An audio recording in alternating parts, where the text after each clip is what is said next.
podcast, A Little Insight, Part 1. As far back as I can remember, I've always known things, seen things and felt the emotions of others, which when I was younger managed to get me in a right old state because I never really knew what to do with it all, nor how to shake off the energy I'd picked up from someone else that caused me to believe quite incorrectly, I may add, that there was something wrong with me. It was only after seeking and learning how to meditate with a facilitator and developing myself in a spirit circle did I come to learn what the heck was going on.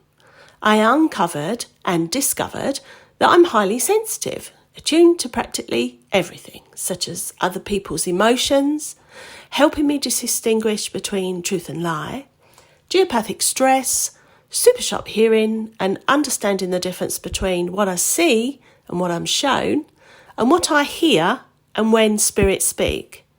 The good news is I'm normal and my sensitivity is a superpower. Woohoo! But there was good reason for me to continue to develop.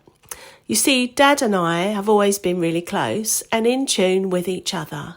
He would explain that his little Chickadee always wanted to know the answers, and not much has changed, I can tell you.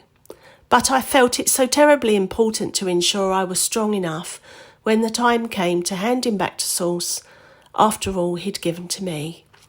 And I remained clear about one thing, and that was I was not about to become a disappointment to him just because he was being called home after being diagnosed with early onset Alzheimer's disease. And if there was any possibility to remain connected to him, I was in, and in for the duration.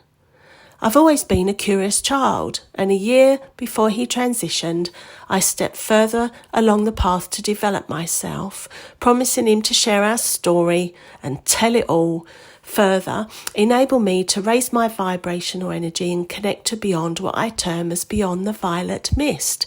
I've done so much work on this subject, it'd blow your socks off.